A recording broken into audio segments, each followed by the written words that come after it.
Private কারের পাশ থেকে দেখবেন যে স্যার 2টা টাকা দেন, কিছু খাই নাই, হায় রে ছিঁড়া কাপড়, মলিন চেহারা, ভাঙ্গা একটা থালা হাতে নিয়ে স্যার 5টা টাকা দেন। আল্লাহ আপনারা স্যার বানাইছে আর ওরে বানাইছে ভিখারি। আচ্ছা বলেন তো, জায়গাটা চেঞ্জ করতে আল্লাহর কত সময় লাগে? 1 সেকেন্ডও লাগে না। সো ও আম্মা সাইলা ফালা তানহার, ফরিয়াদিকে ধমক দিয়ে তাড়িয়ে দিও না, খবরদার। ওকে আল্লাহ ফরিয়াদি বানিয়ে পরীক্ষা করছে, আর তোমাকে আল্লাহ সম্পদশালী বানিয়ে পরীক্ষা করছে। আসসালামু আলাইকুম ওয়া রাহমাতুল্লাহি ওয়া বারাকাতুহু। নাহমাদুহু ওয়া নুসাল্লি আলা রাসূলিহিল কারীম, আম্মা বা'দু, ফাআউযু বিল্লাহি মিনাশ শাইতানির রাজীম। বিসমিল্লাহির রাহমানির রাহিম। ওয়াদ-দুহা ওয়াল-লাইলি ইযা সাজা মা ওয়াদ্দা'আকা রাব্বুকা ওয়া মা ক্বালা ওয়ালাল আখিরাতু খায়রুল লাকা মিনাল উলা। সাদাকাল্লাহুল আযীম। রব্বি ইশরাহ লি সাদরি ওয়া ইয়াসসির লি আমরি ওয়াহলুল উকদাতাম মিন লিসানি ইয়াফকাহু কওলি। আল্লাহ রাব্বুল ইজ্জা ওয়াল জালালের দরবারে শুকরিয়া জ্ঞাপন করছি যে আল্লাহ তাআলা আমাদেরকে পবিত্র মাহে রমাদানে এসে পৌঁছার সুযোগ করে দিয়েছেন এবং আজকের ইফতার পূর্ববর্তী রমাদান অ্যান্ড কোরআন রিফ্লেকশন প্রোগ্রামে উপস্থিত হওয়ার সুযোগ করে দিয়েছেন। আমরা সবাই পড়ছি কালিমাতুশ শুকর, আলহামদুলিল্লাহ। আল্লাহর শুকরিয়া জ্ঞাপনের পাশাপাশি আমি আজকের প্রোগ্রামের অর্গানাইজার বাংলাদেশ মুসলিম কমিউনিটি মালয়েশিয়াকে ধন্যবাদ জানাতে চাই, এরকম চমৎকার একটি রমাদানুল মুবারকে কোরআনিক একটি প্রোগ্রামের আয়োজন করবার জন্য। আমরা দোয়া করছি আল্লাহ তাআলা যেন এই কমিউনিটিকে ইসলামের জন্য কবুল করে এবং আমাদের যে ভাইরা নিরলস পরিশ্রম করে এই প্রোগ্রামগুলো আয়োজন করছে, আল্লাহ তাআলা এই পরিশ্রম, এই ডেডিকেশন, এফোর্ট যেন তাদের নাজাতের ওসিলা বানায়। সম্মানিত শুধু আমরা সবাই জানি এই মাসটির এত বরকতের কারণ হচ্ছে এটি কোরআন নাজিলের মাস। শাহরু রমাদান আল্লাযী উনজিলা ফীহিল কুরআন হুদাল লিন-নাস ওয়া বাইয়িনাতিম মিনাল হুদা ওয়াল ফুরকান। রমাদান এমন মাস যে মাসে আল্লাহ তাআলা কোরআন নাজিল করেছে। তো বেসিক্যালি এই মাসের মূল মর্যাদা কোরআনের কারণে। সাইয়েদনা জিবরিল আলাইহিস সালাম কোরআন নিয়ে এসেছেন, উনি শ্রেষ্ঠ ফেরেশতা হয়েছেন। আল্লাহর হাবিব সাল্লাল্লাহু আলাইহি ওয়াসাল্লামের উপর কোরআন নাজিল হয়েছে, ফলে উনি শ্রেষ্ঠ নবী হয়েছেন। রমাদানে কোরআন নাজিল হয়েছে, ফলে রমাদান শ্রেষ্ঠ মাস হয়েছে। কদরের রাতে কোরআন নাজিল হয়েছে, ফলে কদর শ্রেষ্ঠ রাত হয়েছে। আমরাও যারা কোরআনের সাথে সুসম্পর্ক গড়ে তুলব, কোরআনের সাথে অ্যাটাচমেন্ট বাড়াবো, আমাদেরকেও শ্রেষ্ঠত্বের মর্যাদায় আল্লাহ তাআলা আসীন করবেন ইনশাআল্লাহ বিইذنিল্লাহ। তো আজকের প্রোগ্রামের আমার ফার্স্ট অ্যান্ড ফরমোস্ট রিমাইন্ডার হচ্ছে কোরআন নাজিলের মাসে আমরা যেন বেশি বেশি কোরআনের সাথে নিজেদের সম্পর্ককে নবায়ন করি এবং মজবুত করি। কার কীরকম কোরআনের সাথে সম্পর্ক আপনি নিজেই জানেন।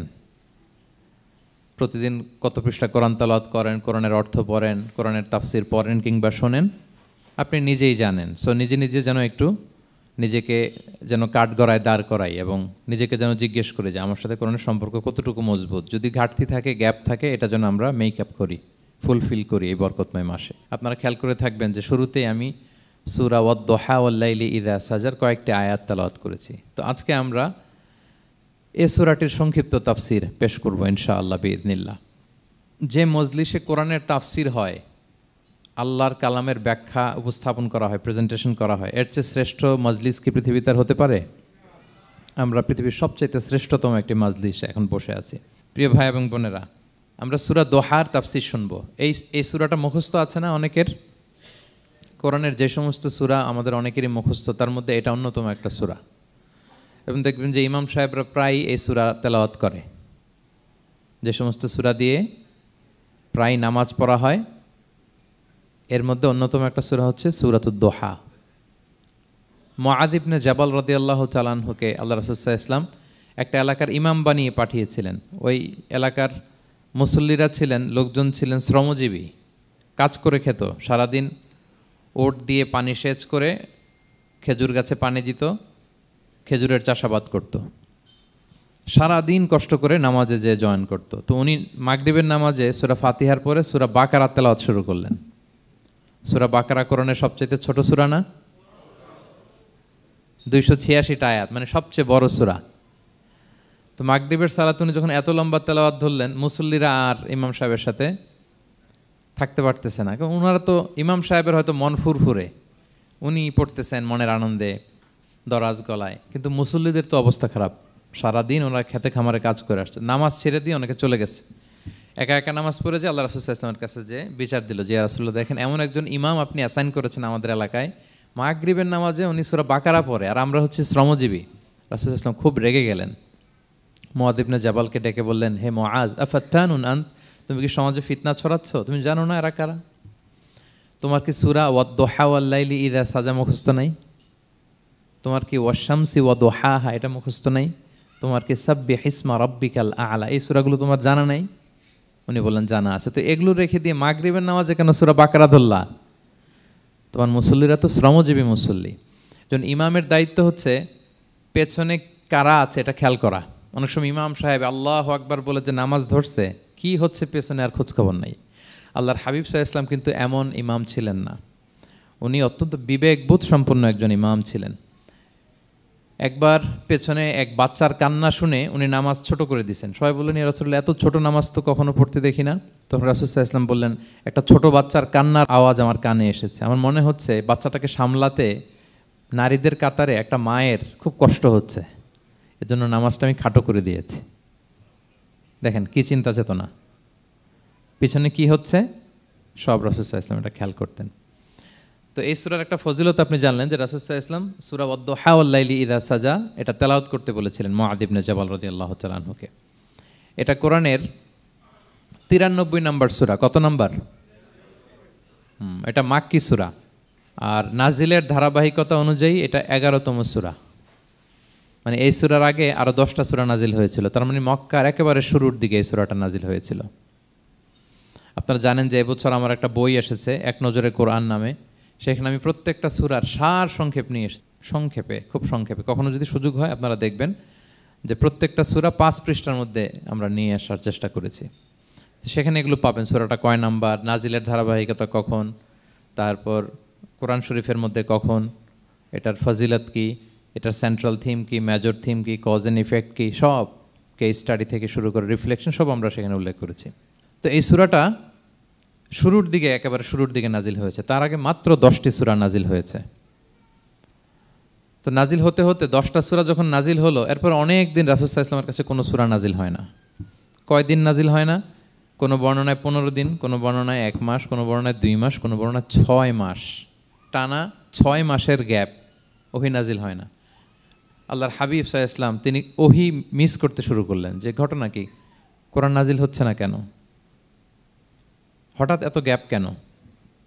ওনার মাথায় কয়েকটা জিনিস ঘুরপাক খেলো। একটা ঘুরপাক খেলো যে আমার কোনো কাজে আল্লাহ আবার অসন্তুষ্ট হলো নাকি, অথবা আমি কোরআনের আয়াত এই বাণীগুলো পৌঁছে দেওয়ার ক্ষেত্রে আমার কোনো গাফলতি হয়ে গেল নাকি, সামহাও কি আল্লাহর সাথে আমার কানেকশন এটা কি লুজ হয়ে যাচ্ছে, আমি কি কোনোভাবে আল্লাহ থেকে দূরে সরে পড়তেছি। রাসূল সাল্লাল্লাহু আলাইহি ওয়াসাল্লাম টেনশনে পড়ে গেলেন, চিন্তায় পড়ে গেলেন, কিরে ওহী আসে না কেন, আসে না কেন, আসে না কেন। এটা ছিল একটা দিক। আরেকটা দিক হচ্ছে আল্লাহর হাবিব সাল্লাল্লাহু আলাইহি ওয়াসাল্লামের কাছে কোরআনের আয়াত যাই নাজিল হতো উনি যে লোকদের কাছে প্রচার করে দিতেন। এখন নাজিল হয়েছে এখনই যে প্রচার শুরু, রাতে নাজিল হয়েছে রাতেই প্রচার শুরু, দিনে নাজিল হয়েছে দিনেই প্রচার শুরু, যখন নাজিল তখন প্রচার। কারণ আল্লাহ তাআলা বলেছেন, ইয়া আইয়ুহার রাসূলু বাল্লিগ মা উনজিলা ইলাইক মির রাব্বিক, আপনার রবের পক্ষ থেকে যা নাজিল হয়েছে প্রচার করেন। তো এই যে মাঝখান দিয়ে কয়েক মাস যার কোনো প্রচার টচার করে না, মুশরিকরা টিটকারি মারতে শুরু করলো, বলে কি মুহাম্মদ, তোমার আল্লাহ তোমার ভুলে গেছে বোধহয়, তোমার আল্লাহ বোধহয় তোমাকে আর পছন্দ করে না। আগে তো প্রতিদিন কিছু না কিছু শোনাতা যে এইটা নাজিল হয়েছে, ওইটা আসছে, এই বিধান ওই বিধান, এখন তো কোনো খোঁজখবর নাই। ঘটনা কি?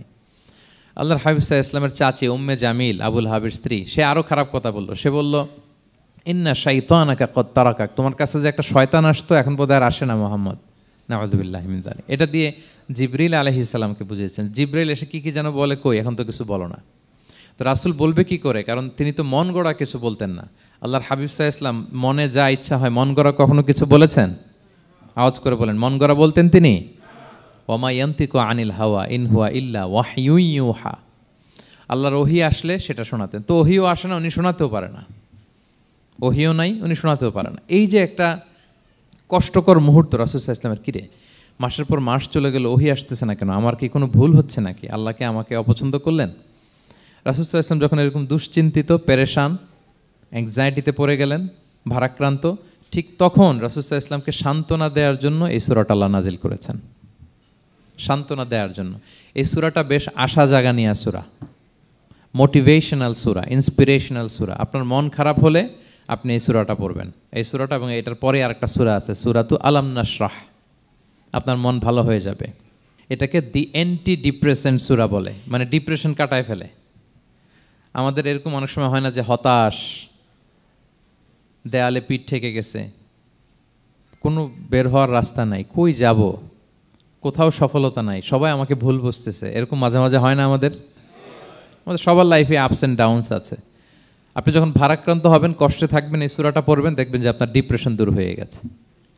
তো আল্লাহর হাবিব সাল্লাল্লাহু আলাইহি ওয়াসাল্লাম যখন এরকম ভারাক্রান্ত ছিলেন, চিন্তিত ছিলেন, তখন আল্লাহর হাবিব সাল্লাল্লাহু আলাইহি ওয়াসাল্লামকে চিন্তামুক্ত করবার জন্য আল্লাহ তাআলা এই চমৎকার সূরাটি নাজিল করেছেন।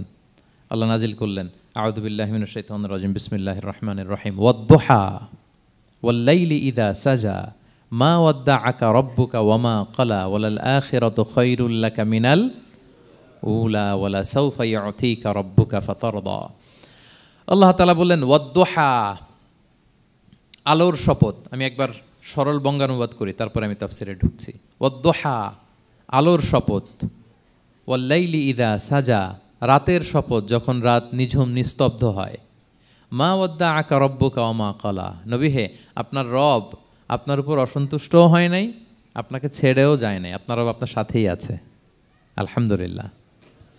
ফিল করবেন যে আল্লাহ আমার সাথে আছে।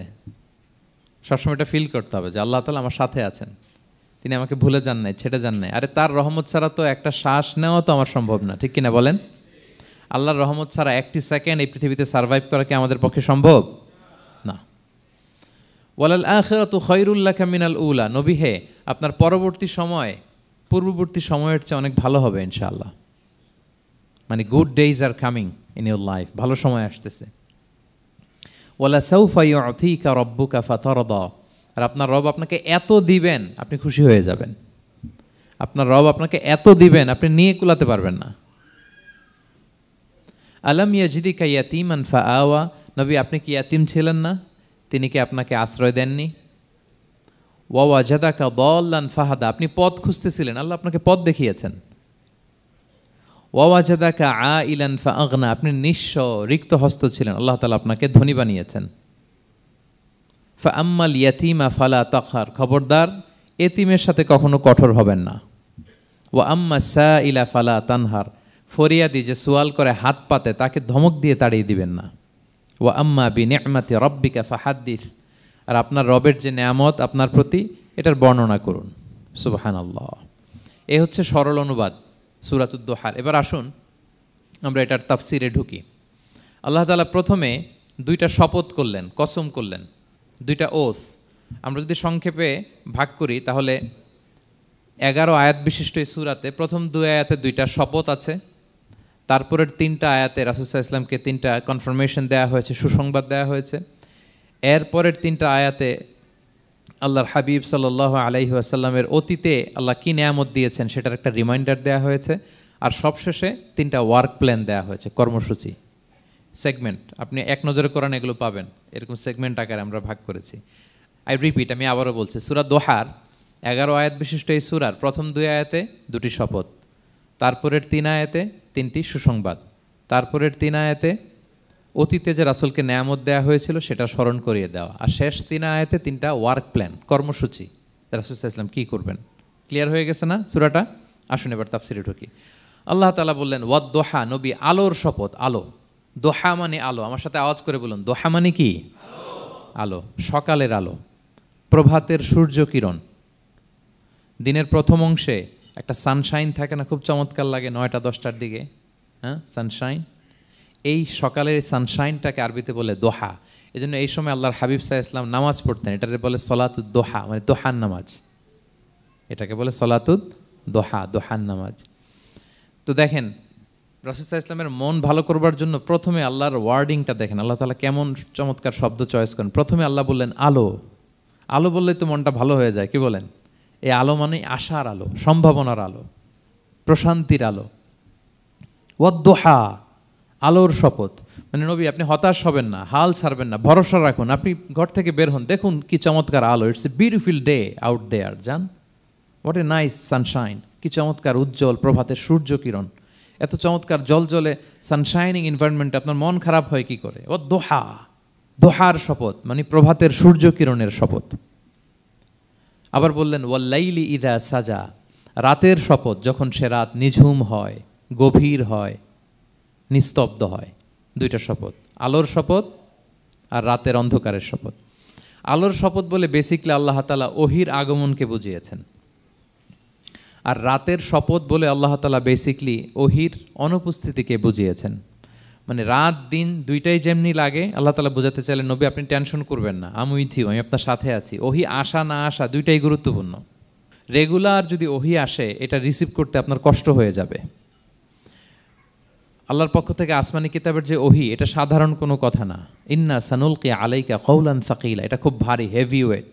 এটা পাহাড়ে নাজিল করলে, লাউ আনজালনা হাযাল কুরআনা আলা জাবাল লারাআইতাহু খাশিআম মুতাসাদ্দিআম মিন খাশিয়াতিল্লাহ, এটা মাউন্ট এভারেস্টের উপর নাজিল করলে পাহাড় ভেঙে খান খান হয়ে যেত। শীতের রাতে কোরআন নাজিল হলে রাসূল সাল্লাল্লাহু আলাইহি ওয়াসাল্লাম ঘেমে একাকার হয়ে যেতেন, কপাল বেয়ে টপ টপ করে ঘাম পড়তে ওহি রিসিভ করতে যেয়ে। তিনি ওটের উপরে করে মরুভূমিতে চড়ছেন, ওহি নাজিল হলে ওটের বুক মাটিতে মিশে যেত। এক সাহাবার মাথায়, পায়ের মধ্যে মাথা রেখে রাসূল সাল্লাল্লাহু আলাইহি ওয়াসাল্লাম শুয়েছিলেন, তখন ওহি নাজিল হলো। সাহাবা বলছেন ওহির ভারে মনে হচ্ছে যে আমার পায়ের হাড্ডিটাই ফেটে যাবে। তার মানে এটা খুব ভারী বাণী, খুবই ভারী, এটা সাধারণ কোনো কালাম না। তো এই যে রাসূল সাল্লাল্লাহু আলাইহি ওয়াসাল্লামের কাছে যে ওহি নাজিল হচ্ছিল, এটা যদি রেগুলার নাজিল হয়, এটা রিসিভ করা রাসূল সাল্লাল্লাহু আলাইহি ওয়াসাল্লামের জন্য সহজ হবে না, কঠিন হয়ে যাবে। রেগুলার ওহি নাজিল হলে এটার যে পাওয়ার, প্রেশার, রাসূল সাল্লাল্লাহু আলাইহি ওয়াসাল্লামের স্নায়ু এটা বরদাস্ত করতে পারবে না। তো আল্লাহ বোঝাতে চাইলেন নবী, আমি কাফির রাজা বলে আপনাকে আমি ভুলে গেছি, কখনো না, নেভার এভার। বরং আপনার যাতে একটু রেস্ট হয়, আরাম হয়, আপনাকে একটু কমফোর্ট দেওয়ার জন্য আমি সাময়িকভাবে ইচ্ছে করে ওহিটা বন্ধ রেখেছি। সুবহানাল্লাহ পড়বেন না? আপনার যাতে একটু কমফোর্ট হয়, আপনার যেন একটু আরাম হয়, ওহি রিসিভ করে করে যেন আপনি অভ্যস্ত হতে পারেন, এজন্য আমি ইচ্ছা করে আপনাকে একটু আরাম দেওয়ার জন্য ওহি বন্ধ রেখেছি। সারাদিন যদি, মানে দিনের 24 ঘন্টায় যদি সূর্য থাকে, ভাল লাগবে? আচ্ছা বলেন, 6 মাস টানা সূর্য ভাল লাগবে আপনার? রোদের গরমে আমরা অস্থির হয়ে যাব। তো 12 ঘন্টা সূর্যের আলোর পরে যেমনি রাতের দরকার আছে, আল্লাহ বোঝাতে চাইলেন ওহি নাজিল হওয়ার পাশাপাশি মাঝে মাঝে ওহি ব্রেক দেওয়ার দরকার আছে, ওহি বন্ধ থাকার দরকার আছে। ফলে আপনি হ্যাবিচুয়েটেড হবেন, ওহি রিসিভ করা না করা এটা আপনার জন্য ইজি হয়ে যাবে। যখন আপনি, আপনার জন্য ওকে হয়ে যাবে, তখন আমি লাগাতার ওহি নাজিল করব। তাহলে ওরা যে বলে আমি আপনাকে ভুলে গিয়েছি, না, আমি আপনাকে ভুলি নাই, বরং আপনার আরামের জন্য, খানিকটা সময় আপনাকে বিশ্রামের সুযোগ করে দেওয়ার জন্য আমি আল্লাহ ওহি বন্ধ রেখেছি। সুবহানাল্লাহ। তার মানে আল্লাহ তাআলা নবীকে ভুলেন নাই বা নবী সাল্লাল্লাহু আলাইহি ওয়াসাল্লামের উপর অসন্তুষ্ট হন নাই, ইচ্ছে করে আল্লাহ তাআলা কিছুদিন ওহি বন্ধ রেখেছেন। প্রতিদিন সূর্য থাকলে যেমনি ভাল লাগে না, মানে 24 ঘন্টা, এজন্য 12 ঘন্টা সূর্য দিয়ে আল্লাহ 12 ঘন্টা রাত দিয়েছেন, আমাদের আরামের, বিশ্রামের, ঘুমের আয়োজন করেছেন। ঠিক তেমনি রেগুলার ওহি রিসিভ করলে রাসূল সাল্লাল্লাহু আলাইহি ওয়াসাল্লামের জন্য কষ্ট হয়ে যাবে, এজন্য ইচ্ছে করে আল্লাহ গ্যাপ দিয়েছেন। আল্লাহর হাবিব সাল্লাল্লাহু আলাইহি ওয়াসাল্লামের উপর আল্লাহ অসন্তুষ্ট হননি। এটাই আল্লাহ তাআলা বললেন যে ওয়াদ-দুহা ওয়াল-লাইলি ইযা সাজা, প্রভাতের সূর্য কিরণের শপথ, রাতের নিঝুম নিস্তব্ধ পরিবেশের শপথ। মা ওয়াদ্দাআকা রাব্বুকা ওয়া মা ক্বালা, আপনার রব আপনারে ভুলেও যায় নাই, আপনারে ছেড়েও যায় নাই, আপনার উপর নাখোশও হয় নাই। সুবহানাল্লাহ। আপনার রব আপনার সাথেই আছে, এটা সবসময় ফিল করবেন যে আমার রব আমার সাথে আছে। এটা ফিল করলে আপনার মধ্যে যে সাহস আসবে, আপনি কল্পনাই করতে পারবেন না যে এত এনার্জি আপনার ভিতরে আসলো কি করে। আপনারা খেয়াল করেছেন, বছর খানিক আগে ভারতবর্ষের আমাদের এক বোনের সামনে কিছু সন্ত্রাসী, ওরা জয় শ্রীরাম জয় শ্রীরাম বলতেছিল, মনে আছে? কিন্তু আমার ওই বোন মুস্কান কি বলছিল বলেন তো? তার এক আল্লাহু আকবারে from north to south, from east to west, the entire globe প্রকম্পিত হয়েছে। আমরা সবাই পড়েছি আল্লাহু আকবার, সবাই আমরা কি পড়েছি? আল্লাহু আকবার। কারণ সে ফিল করেছে যে আল্লাহ আমার সাথে আছে। মনকে তুমি বুঝিয়ে বলো আল্লাহ আছেন আমার সাথে, এটা ফিল করতে হবে। আল্লাহর হাবিব সাল্লাল্লাহু আলাইহি ওয়াসাল্লামকে আল্লাহ তাআলা এইটাই অ্যাসিউরেন্স দিলেন, কনফার্মেশন দিলেন যে মা ওয়াদ্দাআকা রাব্বুকা ওয়া মা ক্বালা, আপনার রব আপনাকে ভুলে যায় নাই, আপনার রব আপনার প্রতি অসন্তুষ্ট হয় নাই। আমি ইচ্ছা করে ওহিটা বন্ধ রেখেছি যাতে আপনার আরাম হয়। সুবহানাল্লাহ। আল্লাহর হাবিব সাল্লাল্লাহু আলাইহি ওয়াসাল্লামের প্রতি আল্লাহ তাআলা কতটা টেক কেয়ার করতেন দেখেন। রেগুলার ওহি নাজিল হলে রাসূল সাল্লাল্লাহু আলাইহি ওয়াসাল্লামের কষ্ট হয়ে যাবে, এজন্য তিনি কিছুদিন ওহি বন্ধ রেখে রাসূল সাল্লাল্লাহু আলাইহি ওয়াসাল্লামকে বিশ্রামের ব্যবস্থা করে দিয়েছেন। তাহলে প্রথম 3টা আয়াত ক্লিয়ার না সবার কাছে? আচ্ছা, প্রথম 2টো আয়াতে 2টা শপথ গেল, এরপরে 3টা সুসংবাদ। সুসংবাদের প্রথমটা হলো আমি ভুলিও নাই ছাড়িও নাই, আপনার সাথে আছে। এরপর আল্লাহ বললেন ওয়ালাল আখিরাতু খায়রুল লাকা মিনাল উলা, নবী হে আপনার পরবর্তী সময় পূর্ববর্তী সময়ের চেয়ে ভালো হবে, নিশ্চয়ই আপনার পরবর্তী সময় পূর্ববর্তী সময়ের চেয়ে ভালো হবে। তার মানে গুড ডেইজ আর কামিং, ভালো সময় আপনার জীবনে আসছে, আপনি হতাশ হবেন না, নিরাশ হবেন না। এরপর আল্লাহ তাআলা বললেন, ওয়ালা সাউফা ইউতিকা রাব্বুকা ফাতারদা, নবী হ্যাঁ, আপনার রব আপনাকে এত দিবে আপনি খুশি হয়ে যাবেন, আপনার রব আপনাকে এত নেয়ামত দান করবে আপনি আপনার রবের প্রতি সন্তুষ্ট হয়ে যাবেন। সুবহানাল্লাহি বিহামদি। এবং তাই হয়েছে। যারা আপনারা সিরাত পড়েছেন, যারা আল্লাহর হাবিব সাল্লাল্লাহু আলাইহি ওয়াসাল্লামের জীবনী নিয়ে ধারণা রাখেন, তারা দেখবেন যে আল্লাহর রাসূল সাল্লাল্লাহু আলাইহি ওয়াসাল্লাম যেখানেই মনে কষ্ট পেয়েছেন, বিষণ্ণ, চিন্তিত, তখনই আল্লাহ তাআলা রাসূল সাল্লাল্লাহু আলাইহি ওয়াসাল্লামের চিন্তা দূর করে রাসূল সাল্লাল্লাহু আলাইহি ওয়াসাল্লামকে সন্তুষ্ট করেছেন। যখনই রাসূল সাল্লাল্লাহু আলাইহি ওয়াসাল্লামের মনে কষ্ট, তিনি চিন্তিত, তখনই আল্লাহ তাআলা ওনাকে হ্যাপি করেছেন। কাইন্ড অফ রাসূলকে হ্যাপি করাই আল্লাহর কাজ, আল্লাহর হাবিব সাল্লাল্লাহু আলাইহি ওয়াসাল্লামকে হ্যাপি করাই আল্লাহ তাআলার কাজ। দেখেন কিভাবে আল্লাহ তাআলা আল্লাহর হাবিব সাল্লাল্লাহু আলাইহি ওয়াসাল্লামকে হ্যাপি করেছেন, একটু খেয়াল করে দেখেন। মক্কাতে যখন খুব জটিল অবস্থা, দাওয়াতি কাজ চালিয়ে নেওয়াটা রাসূল সাল্লাল্লাহু আলাইহি ওয়াসাল্লামের জন্য কষ্ট হয়ে যাচ্ছে, নমুসলিম সাহাবাদের উপর অত্যাচার, তখন আল্লাহর হাবিব সাল্লাল্লাহু আলাইহি ওয়াসাল্লাম দেখলেন যে এই মক্কার দুজনের একজনকে আমার চাই, তাদের একজন যদি ইসলামের ছায়াতলে আসে তাহলে ইসলামের পাল্লাটা ভারী হয়। কারা? একজন হচ্ছে ওমরে ফারুক আর একজন আবু জাহাল। দুজনের একজন তখন ইসলাম ধর্ম গ্রহণ করে নাই। তো রাসূল সাল্লাল্লাহু আলাইহি ওয়াসাল্লাম কেঁদে কেঁদে আল্লাহর কাছে ফরিয়াদ জানালেন, আল্লাহুম্মা আইজ্জাল ইসলামা বিআহাব্বি হাযাইন আর রাজুলাইনি ইনদাক। আল্লাহ, আমি কাউকে স্পেসিফিক তোমার কাছে চাই না, শুধু এটাই বলি, দুজন লোকের নাম বলবো, এই দুজন লোকের মধ্যে থেকে যাকে তোমার পছন্দ হয় তাকে তুমি ইসলামের ছায়াতলে এনে ইসলামকে শক্তিশালী করো। এক হচ্ছে আবু জাহাল, আরেক হচ্ছে ওমরে ফারুক। এই দোয়াটা তিনি করতে লাগলেন। আর খুব চিন্তিত, দুজনের কেউই মুসলমান হয় না। একদিন হঠাৎ সাহাবারা বললেন, ইয়া রাসূলুল্লাহ, আল্লাহর হাবিব সাল্লাল্লাহু আলাইহি ওয়াসাল্লাম তখন দারুল আরকামের ভেতরে বসা। সাহাবারা বললেন, ইয়া রাসূলুল্লাহ, আপনি এখান থেকে সরে যান, কারণ ওমরে ফারুক নাঙ্গা তলোয়ার নিয়ে আসতেছে আপনাকে হত্যা করবার জন্য। তো আল্লাহ রাসূল সাল্লাল্লাহু আলাইহি ওয়াসাল্লাম বললেন যে তোমরা সরে যাও, আমার মনে হচ্ছে ওই যে চোখের পানি ছেড়ে আমি দোয়া করেছি, ওই দোয়া আজকে কবুল হতে শুরু করেছে, তোমরা সরো। ঠিকই ওমরে ফারুক রাদিয়াল্লাহু তাআলা আনহু আসলেন, এসে তিনি তলোয়ার রেখে দিয়ে বললেন, আশহাদু আল্লা ইলাহা ইল্লাল্লাহ ওয়া আশহাদু আন্না মুহাম্মাদান আবদুহু ওয়া রাসূলুহু, আমি সাক্ষ্য দিচ্ছি আল্লাহ ছাড়া কোনো ইলাহ নেই এবং আপনি আল্লাহর প্রেরিত বান্দা এবং রাসূল। এই দৃশ্য দেখে রাসূল সাল্লাল্লাহু আলাইহি ওয়াসাল্লাম খুশি হয়ে গেলেন। ওয়ালা সাউফা ইউতিকা রাব্বুকা ফাতারদা, আল্লাহ বলেছিলেন যে নবী হে, আপনাকে এত দিব, আপনার রব আপনাকে এত নেয়ামত দিবে, আপনি শুধু খুশিই হবেন, সন্তুষ্ট হবেন আমার প্রতি। এদের রাসূল সাল্লাল্লাহু আলাইহি ওয়াসাল্লামের দোয়া কবুল করে আল্লাহ তাআলা ওমরে ফারুককে ইসলামের ছায়াতলে এনে ইসলামকে শক্তিশালী করলেন। ফাতারদা, রাসূল সাল্লাল্লাহু আলাইহি ওয়াসাল্লাম খুশি হয়ে গেলেন। এভাবে প্রতিটা ক্ষেত্রে। মক্কাতে যখন খুব কঠিন অবস্থা, রাসূল সাল্লাল্লাহু আলাইহি ওয়াসাল্লাম তায়েফে চলে গেলেন দাওয়াত দেওয়ার জন্য। নেইবারিং সিটি, আপনারা যে হজ উমরা করেছেন জানেন, মক্কার পাশের সিটি তায়েফ। দাওয়াত দিলেন, দাওয়াত প্রত্যাখ্যান করলো তারা। শুধু তাই না, ফিজিক্যালি হ্যারেস করা হলো আল্লাহর হাবিব সাল্লাল্লাহু আলাইহি সাল্লামকে। রাসূল সাল্লাল্লাহু আলাইহি ওয়াসাল্লামের জামা ধরে, গা ধরে টানা হেঁচড়া করা হলো, পাথর মারা হলো, তিনি রক্তাক্ত হলেন। হামালাতুল জিবাল, পাহাড়রক্ষী ফেরেশতারা বলল, ইয়া রাসূলুল্লাহ, আপনি যদি আদেশ দেন তায়েফের দুই দিকের পাহাড় দিয়ে এমন চাপা দিব, পুরো তায়েফের জনপদ একেবারে ভ্যানিশ হয়ে যাবে। আল্লাহর হাবিব সাল্লাল্লাহু আলাইহি ওয়াসাল্লাম বললেন, না, আমি আশা করি তাদের পরবর্তী নেক্সট জেনারেশনের কেউ না কেউ পড়বে লা ইলাহা ইল্লাল্লাহ মুহাম্মাদুর রাসূলুল্লাহ। তাই হয়েছে। এখন তায়েফে যান, শুধু মসজিদ আর মসজিদ, মসজিদ আর মসজিদ। কি চমৎকার পরিবেশ! তায়েফে গেলে মনেই হবে না আরব দেশ। বৃষ্টি হয় প্রতিদিন, অনেক চাষাবাদ হয়, চমৎকার এলাকা, রাসূল সাল্লাল্লাহু আলাইহি ওয়াসাল্লামের দোয়ার বরকত। তো তায়েফবাসী দাওয়াত প্রত্যাখ্যান করলো। রাসূল সাল্লাল্লাহু আলাইহি ওয়াসাল্লাম গায়ের রক্ত পরিষ্কার করে নাখলা নামক খেজুরের বাগানে যায়েদ রাদিয়াল্লাহু তাআলা আনহুকে ফজরের নামাজ পড়তেছিলেন। আল্লাহর হাবিব সাল্লাল্লাহু আলাইহি ওয়াসাল্লাম যখন ফজরের সালাতে তেলাওয়াত করতে লাগলেন, একদল জিন পাশ দিয়ে যাচ্ছিল, তারা তাদের এলাকায় যেয়ে বলল, ইন্না সামি'না কুরআনান আজাবা ইয়াহদি ইলা রুশদি ফাআমান্না বিহি। জিনেরা আগে আকাশের উপরে ওঠে, ফেরেশতারা কি বলে চুরি করে শুনে আসতো। হঠাৎ জিনেরা আর উপরে যেতে পারে না, উপরে যেতে চাইলেই ফাআতবাআহু শিহাবুন সাকিব, আগুনের পাথর মারা হয়। ঘটনা কি? সব জিনেরা বৈঠক বসালো। ঘটনা কি? আগে কত তথ্য আগেই জেনে যেতাম, জেনে গণকদেরকে বলতাম, গণকরা আমাদেরকে ধন্যবাদ জানাইতো। তো এখন তো আসমানের সিকিউরিটি এত বেড়ে গেল কেন? কারণ কি? ওই যে শেষ নবী আসার কথা যে মনে হয় চলে আসছে, দেখো তো কোথায় আসছে উনি। খুঁজতে খুঁজতে খুঁজতে একদল ওই দিন ফজরের সময় আল্লাহর হাবিব সাল্লাল্লাহু আলাইহি ওয়াসাল্লাম রক্তাক্ত হয়ে ফজরের সালাত যখন পড়তেছেন, ওই কোরআন তেলাওয়াত শুনে তারা এলাকায় যেয়ে বলল যে ইন্না সামি'না কুরআনান আজাবা, এক আজীব কোরআন শুনে আসছি, ইয়াহদি ইলা রুশদি, এই কোরআন মানুষকে হেদায়েতের পথে নিয়ে যায়। ফা আমান্না বি, আমরা ঈমান এনে ফেললাম। সুবহানাল্লাহ পড়েন। তো রাসূল সাল্লাল্লাহু আলাইহি ওয়াসাল্লাম তো এটা জানেন না। আল্লাহ তাআলা জিবরাইল মারফত জানালেন যে হে নবী, আপনি এসেছিলেন ম্যানকাইন্ডকে দাওয়াত দিতে তায়েফের, তারা দাওয়াত গ্রহণ করে নাই, ম্যানকাইন্ড রিজেক্ট করেছে। কিন্তু আরেকটা জাতি আছে যাদেরকে আপনি দেখেন না, তাদেরকে বলে জিন কাইন্ড, মানে জিন জাতি। পুরো জিন জাতি কালিমা পড়ে মুসলমান হয়ে গিয়েছে নবী। বলে সাউফা ইউতিকা রাব্বুকা ফাতারদা, নবী আপনার রব আপনাকে এত নেয়ামত দিবেন আপনি খুশি হয়ে যাবেন। নবী সাল্লাল্লাহু আলাইহি ওয়াসাল্লাম ওইখানে আবার খুশি হয়ে গেলেন, রক্তাক্ত, ইনজুর্ড।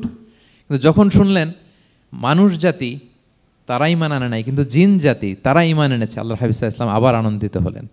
তাহলে আল্লাহর হাবিব সাল্লাল্লাহু আলাইহি সাল্লামকে আনন্দিত করাই হচ্ছে আল্লাহর কাজ, খুশি রাখাই হচ্ছে আল্লাহর কাজ। সুবহানাল্লাহি বিহামদি।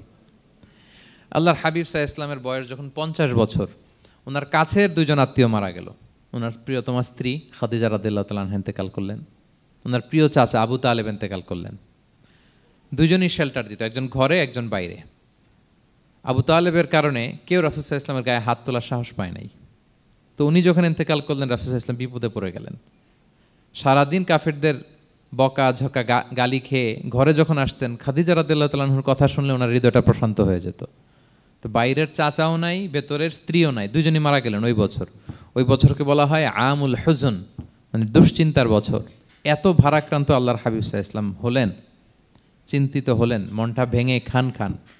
আল্লাহ তাআলা কিন্তু ঠিকই বুঝেন যে তার হাবিবকে কখন হ্যাপি করতে হবে। আল্লাহ তাআলা তখন সাইয়েদনা জিবরাইল আলাইহিস সালামকে পাঠালেন যে যাও, আমার বন্ধুকে আর পৃথিবীতে থাকার দরকার নাই, আমার বন্ধুকে ঊর্ধ্ব জগতের নৈশ ভ্রমণের ইনভাইটেশন দিয়ে আসো, মানে মেরাজের ইনভাইটেশন দিয়ে আসো। পড়েন সুবহানাল্লাহ। সুবহানাল্লাযী আসরা বিআবদিহি লাইলাম মিনাল মসজিদিল হারামি ইলাল মসজিদিল আকসা, মসজিদে হারাম থেকে মসজিদুল আকসায়, তারপরে উপরে সুম্মা দানা ফাতাদাল্লা ফাকানা কাবা কাউসাইনি আও আদনা। আল্লাহর আরশে চড়ে গেলেন, জান্নাত জাহান্নাম দেখিয়ে, নতুন কিছু গিফট দিয়ে, তার পেয়ারা হাবিবের মন ভালো করে এরপরে আবার দুনিয়ায় পাঠালেন। ওয়ালা সাউফা ইউতিকা রাব্বুকা ফাতারদা, নবী হে আপনাকে এত নেয়ামত দিব, আপনি শুধু খুশিই হবেন আর সন্তুষ্ট হবেন। সুবহানাল্লাহ। এবার বুঝতে পারতেছেন কিভাবে আল্লাহর হাবিবকে আল্লাহ তাআলা খুশি করেছেন। মক্কায় আর থাকতে পারতেছেন না, এমন অবস্থা যে কোনো সময় আল্লাহর হাবিব সাল্লাল্লাহু আলাইহি ওয়াসাল্লামকে হত্যা করা হবে। আল্লাহ তাআলা আল্লাহর হাবিবের জন্য নতুন জায়গার ব্যবস্থা করে দিলেন, তওবা কিংবা তাইবা, যেটাকে আমরা মদিনা বলি। তিনি মদিনায় গেলেন, আবার রাসূল সাল্লাল্লাহু আলাইহি ওয়াসাল্লামের হৃদয় প্রশান্ত হলো।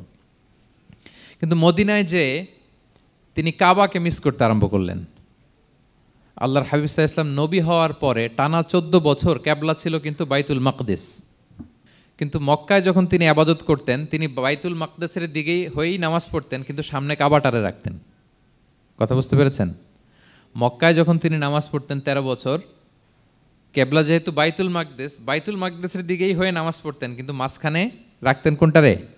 কাবাকে। তাহলে কেমন যেন কাবাই তার সামনে।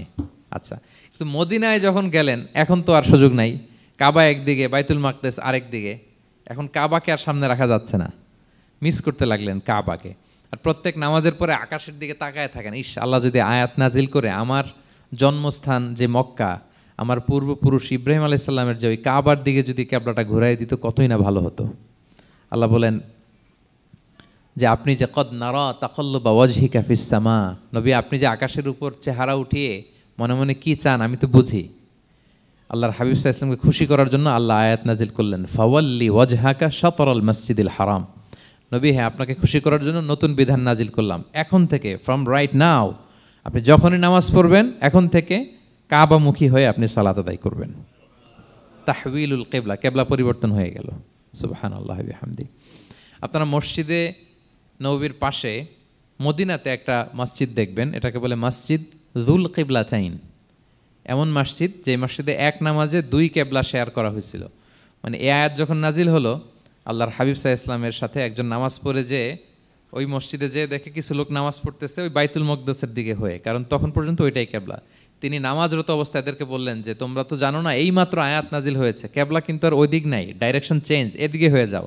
তো ইমাম সহ মুসল্লি সব ঘুরে নামাজের মধ্যে ওইদিকে হয়ে গেছে। তাহলে একই নামাজে 2টা কিবলা শেয়ার করা হয়েছে, ফলে তখন থেকে মসজিদের নাম হয়ে গেছে মসজিদ যুল কিবলাতাইন, 2 কিবলাওয়ালা মসজিদ।